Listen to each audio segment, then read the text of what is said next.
ከድንበር መረጃ አሰባስበናል። በቆይታችን እናስደምጣችኋለን። ትንሿና በኢኮኖሚ የተገደበችው ኤርትራ ባለ ሁለት መንገድ የጦርነት ስትራቴጂን ኢትዮጵያ ላይ ዘርግታለች ተባለም።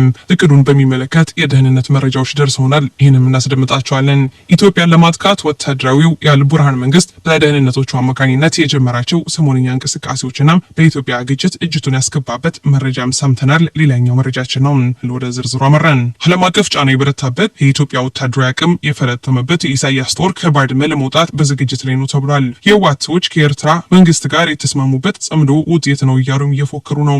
የኢሳያስና የኤርትራን ህልውና ጥያቄ ውስጥ የከተተው የኢትዮጵያ አሰብን የማስመለስ ወታደራዊ ዝግጅት የምዕራባውያን አሜሪካና የአውሮፓ ህብረት የትግራይ መሬትን ለቀህ ውጣ የሚለው የአስመራ መንግስት ጫና አስፈርቶታል ተብሏል። ይህን ተከትሎ የአስመራው መንግስት የሚይዘውና የሚጨብጠውን ነገር አጥቶ ለሳውዲ አረቢያም ሩሲያና ቻይና ደብዳቤ የጻፈም የአጋርነት ተማጽኖ አሰምቷል ተብሏል። የህወሓቱ አክቲቪስት ስታሊን ገብረስላሴም ከሰሞኑ ወደ አስመራ ማቅናቱ ይታወሳል። ይኸው የህወሓት አፈቀላጤም የኤርትራ መንግስት ወሯቸው ከነበሩ የትግራይ አካባቢዎች መውጣቱን አስመራ ላይ ሆኖም መረጃ አጋርቷል። የኤርትራ ጦር ከምስራቃዊ ዞን ወረራውን ለቆ መውጣቱንም ምንጮች ገልጸው ነበር። በማህበራዊ ሚዲያ እየተሰራጨ ያለውን መደበኛ ያልሆነ መረጃ በተመለከተም ከትግራይ ያነጋገርናቸው የኢሮብና የኩምቄዳ ወረዳ ነዋሪዎች በትግራይና ኤርትራ መካከል ያለው ግንኙነት መበላሸቱም ወደ ሰላም እንዲያመራ ከፍተኛ ፍላጎት ቢኖራቸውም በማህበራዊ ሚዲያ እየተሰራጨ ያለው መረጃ ግን እውነት አይደለም፣ ኤርትራ ሰራዊቷን ከአካባቢያችን ይዛሉታችን ብሏል። በዚህም መሰረት የኤርትራ ጦር አሁንም በኡለምቄዳ ወረዳ 4 ጣቢያዎችና በኢሮብ ወረዳም 4 ጣቢያዎች ይገኛል። የኤርትራ ጦር በዝባን ሁዛና ኢንጋላ አካባቢዎችም ኬላዎችን ከመክፈት በቀር ምንም አይነት እንቅስቃሴ አላደረገም ብለዋል። በሌላ በኩል ዛሬ የፋኖ አመራሮችና የኤርትራ የደህንነት ኃላፊዎች አስመራ ላይ መክረዋል። የፋኖ አመራሮች በሱዳን በኩል የአልቡርሃን የደህንነት ሹማምንት አማካኝነት ወደ ኤርትራ እንዲገቡ ተደርገዋል ተብሏል። በቆይታቸው ወታደራዊ ጉዳዮች ላይ ምክክር አድርገዋል የተባለ ሲሆን ወታደራዊ ትብብር በሚመለከትም ስማቸው ላልተገለጸም የፋኖ አመራሮች ማብራሪያ ሰጥተዋል ተብሏል።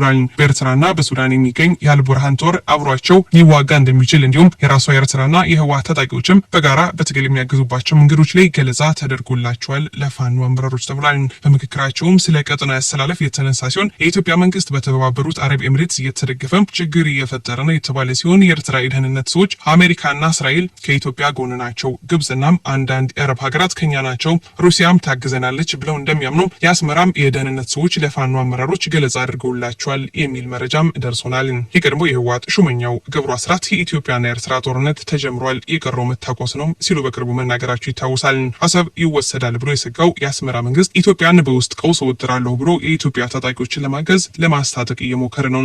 ትንሿና በኢኮኖሚ የተገደበችው ኤርትራም ባለ ሁለት መንገድ የጦርነት ስትራቴጂን ኢትዮጵያ ላይ ዘርግታለች የተባለውን ዛሬ በደረሰን የደህንነት መረጃ መሰረትም ዋናው አካል ብዙ ቁጥር ያላቸው ወታደሮች በፍጥነት ወደ ማሰልጠኛ ካምፖች ማሰባሰብና ወታደራዊ መሳሪያዎችን በፍጥነት ማግኘት ያተኩራል። በዋናነት ያረጁትን የሶቪየትና የምስራቅ አውሮፓ ትናንሽና መካከለኛ የጦር መሳሪያዎች የታጠቁ የኤርትራ ጦር ሰራዊትን ማስተባበር ላይ ያተኩራል። እንዲሁም ያሉትን ውሱን የአየር መከላከያ ስርዓቶችንም አዘጋጅቷል ተብሏል። የኤርትራ መንግስት የኢሳያስ አፈወርቂ መንግስት ስትራቴጂም ሁለተኛው ገጽታም የታጠቁ ተቃዋሚዎችን በመደገፍና በማደራጀት የኢትዮጵያን ውስጣዊ ጎሳ ግጭት ማባባስ ላይ ያተኮረ ነው። ኤርትራ ባለፉት 3 አስርት ዓመታት ውስጥ በመላ አፍሪካ ቀንድ ውስጥ በነውጥና ለመንግስት ግልበጣ የተሳተፈችባቸው አጋጣሚዎች አሉ። በደንብ የተመዘገቡ ታሪኮችም አሏት። ከ1990 እስከ 2010 በኢትዮጵያ እንኳን ከ12 በላይ ተቃዋሚ ድርጅቶችን አስታጥቃም በተለያየ ፖለቲካም እንቅስቃሴ እንዲያደርጉም በነውጥ እንዲሳተፉ አድርጋለች። ካብነትም ኦነግ፣ ኦብነግ፣ ግንቦት ሰባትና የሲዳማ ነጻ አውጪ ግንባር አደራጅታም ከአስመራ እንዲነሱ ያደረገቻቸው ናቸው።